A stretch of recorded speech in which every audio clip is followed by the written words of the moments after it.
BPL ವಿದ್ಯಾರ್ಥಿನಿಯರು ವಾರ್ಷಿಕವಾಗಿ ವಿದ್ಯಾರ್ಥಿ ವೇತನ ಕೂಡ ಪಡಿತಾರೆ.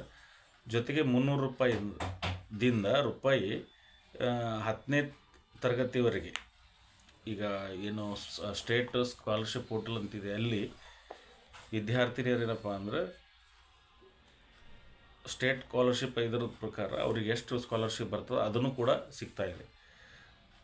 ಈ ನಿಗದಿತ ಅರ್ಹತಾ ಒಂದು ಅವಶ್ಯಕತೆಗಳನ್ನು ಪೂರೈಸಿದ ನಂತರ ಭಾಗ್ಯಲಕ್ಷ್ಮಿ ಯೋಜನೆಯು ಹೆಣ್ಣು ಮಗುವಿಗೆ ಅವರ ತಾಯಿ, ತಂದೆ ಅಥವಾ ನೈಸರ್ಗಿಕ ಪೋಷಕರ ಮೂಲಕ ಹಣಕಾಸಿನ ನೆರವನ್ನು ನೀಡುತ್ತಾ ಇದೆ. ಹೆಚ್ಚುವರಿಯಾಗಿ ಪೋಷಕರು ಅಪಘಾತ ಪ್ರಕರಣಗಳಲ್ಲಿ ಏನಪ್ಪ ಅಂದರೆ ಯಾವುದೇ ಆಯ್ತಂದ್ರೆ 1 ಲಕ್ಷ ರೂಪಾಯಿ ಫಲಾನುಭವಿ 1 ಲಕ್ಷ ರೂಪಾಯಿ, ಫಲಾನುಭವಿ ಸಹಜ ಸಾವಿನ ಪ್ರಕರಣದಲ್ಲಿ 42,500 ರೂಪಾಯಿ, ಫಲಾನುಭವಿ 18 ವರ್ಷಗಳ ನಂತರ 34,751 ರೂಪಾಯಿ ನೀಡಲಾಗ್ತಾಯಿದೆ. ಕರ್ನಾಟಕ ರಾಜ್ಯದ ಸರ್ಕಾರಿ ಪ್ರಾಥಮಿಕ ಪ್ರೌಢಶಾಲೆ ಮತ್ತು ಪದವಿ ಪೂರ್ವ ಕಾಲೇಜುಗಳಲ್ಲೂ ತಂತ್ರಜ್ಞಾನ ಸಹಾಯ ಕಲಿಕಾ ಕಾರ್ಯಕ್ರಮವು ತಂತ್ರಜ್ಞಾನ ನೆರವಿನ ಕಲಿಕೆ ಕಾರ್ಯಕ್ರಮವನ್ನು TALP ಅನುಷ್ಠಾನಗೊಳಿಸುವ ಮಹತ್ವಾಕಾಂಕ್ಷಿ ಕಾರ್ಯಕ್ರಮವಾಗಿದೆ. ಟೆಕ್ನಾಲಜಿ ಅಸಿಸ್ಟೆಡ್ ಲರ್ನಿಂಗ್ ಪ್ರೋಗ್ರಾಮ್ ಅಡಿಯಲ್ಲಿ ಕಂಪ್ಯೂಟರ್ ಲ್ಯಾಬ್ಗಳನ್ನು ಸ್ಥಾಪಿಸಲಾಗಿದೆ ಮತ್ತು IT ಹಾರ್ಡ್ವೇರನ್ನು ಶಾಲೆಗಳಿಗೆ ಸರಬರಾಜು ಮಾಡಲಾಗ್ತಾಯಿದೆ. HM ಮತ್ತು ಶಿಕ್ಷಕರಿಗೆ ತರಬೇತಿಗಳು ನಡೆಸಲಾಗ್ತದೆ. ವಿದ್ಯಾರ್ಥಿಗಳಿಗೆ ಕಲಿಕೆಗೆ ಅನುಕೂಲವಾಗಲಿಕ್ಕೆ ವಿಷಯಗಳಿಗೆ ಹೆಚ್ಚುವರಿ ಸಂಪನ್ಮೂಲ ಸ್ವಂತ ಕಂಟೆಂಟನ್ನು ಅಭಿವೃದ್ಧಿಪಡಿಸಲು ತರಬೇತಿ ಮೂಲಕ ಸಕ್ರಿಯಗೊಳಿಸಲಾಗುತ್ತದೆ. ಮೆಟ್ರಿಕ್ ನಂತರದ ಕೋರ್ಸ್ಗಳನ್ನು ಮುಂದುವರಿಸುವಾಗ ಯಾವುದೇ ಇಲಾಖೆ ಮತ್ತು ಅನುದಾನಿತ ವಿದ್ಯಾರ್ಥಿ ಹಾಸ್ಟೆಲ್ನಲ್ಲಿ ಪ್ರವೇಶ ಪಡೆಯದ ವಿದ್ಯಾರ್ಥಿಗಳಿಗೆ ಈ ವಿದ್ಯಾರ್ಥಿ ವೇತನವನ್ನು ನೀಡಲಾಗ್ತಾಯಿದೆ.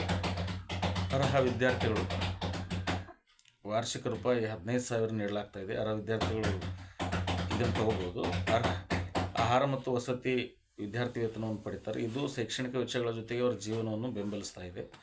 ಒಂದೇ ಕುಟುಂಬದ 2 ವಿದ್ಯಾರ್ಥಿಗಳು ಮಾತ್ರ ವಿದ್ಯಾಸಿರಿ ವಿದ್ಯಾರ್ಥಿ ವೇತನ ಯೋಜನೆಗೆ ಅರ್ಹರಾಗಿರ್ತಾರೆ. ಆದರೆ ಈ ನಿರ್ಬಂಧವು ವಿದ್ಯಾರ್ಥಿನಿಯರಿಗೆ ಅನ್ವಯಿಸುವುದಿಲ್ಲ ಏನ್ರಿ. ಪ್ರಸ್ತುತ ಅಂದರೆ ಹೆಣ್ಮಕ್ಳಿಗೆ ಏನಿದ್ದಾರೆ, ಈ ಗಂಡಸು ಮಕ್ಕಳು ಇಬ್ಬರು ಇರಬೇಕು ಅಂತ ಏನಿದೆ ಅವರಿಗೆ ಅನ್ವಯ ಆಗ್ತಾಯಿದೆ. ಆದರೆ ಗರ್ಲ್ಸ್ ಇದ್ದರೆ ಅವರಿಗೆ ಈ ನಿಯಮ ಅನ್ವಯ ಆಗುವುದಿಲ್ಲ. ಪ್ರಸ್ತುತ ಶೈಕ್ಷಣಿಕ ವರ್ಷಕ್ಕೆ ವಿದ್ಯಾರ್ಥಿಯು SSLC ವಿದ್ಯಾರ್ಥಿ ವೇತನ ಅರ್ಜಿಯನ್ನು ಕಡ್ಡಾಯವಾಗಿ ಸಲ್ಲಿಸಬೇಕು. 3,000 ರೂಪಾಯಿಯಂತೆ ಮಾಸಿಕ BPL ಕುಟುಂಬದಲ್ಲಿ ಜನಿಸಿದ ಮೊದಲ 2 ಹೆಣ್ಣುಮಕ್ಕಳಿಗೆ ಸುಕನ್ಯಾ ಸಮೃದ್ಧಿ ಯೋಜನೆಯಡಿ 15 ವರ್ಷಗಳವರೆಗೆ ಒಟ್ಟು 45,000 ರೂಪಾಯಿ ಠೇವಣಿ ಹೂಡಿಕೆ. ಇದರಲ್ಲಿ ಉನ್ನತ ವಿದ್ಯಾಭ್ಯಾಸಕ್ಕಾಗಿ ರೂಪಾಯಿ 50ರಷ್ಟು ಭಾಗವನ್ನು ಪಡೆಯಲು ಅವಕಾಶ ಇದೆ. ಭಾಗ್ಯಲಕ್ಷ್ಮಿ ಯೋಜನೆಯ ಮಹಿಳಾ ಮತ್ತು ಮಕ್ಕಳ ಅಭಿವೃದ್ಧಿ ಇಲಾಖೆಯ ಒಂದು ಪ್ರಮುಖ ಯೋಜನೆಯಾಗಿದ್ದು ಬಡತನ ರೇಖೆಗಿಂತ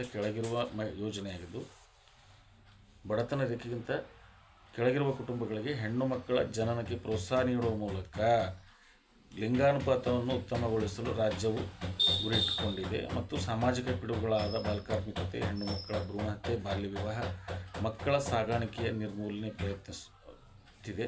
ಈ ಕಾರ್ಯಕ್ರಮದಲ್ಲಿ ಬಡ ಕುಟುಂಬದಲ್ಲಿ ಜನಿಸಿದ 2 ಹೆಣ್ಣು ಮಕ್ಕಳಿಗೆ ಆರ್ಥಿಕ ಸಹಾಯವನ್ನು ನೀಡುತ್ತಾ ಇದೆ. ಇದು ಒಟ್ಟು ಭಾಗ್ಯಲಕ್ಷ್ಮಿ ಯೋಜನೆಯ ಒಂದು ಮಾಹಿತಿ. ಅದೇ ರೀತಿ 18ನೇ ಯೋಜನೆ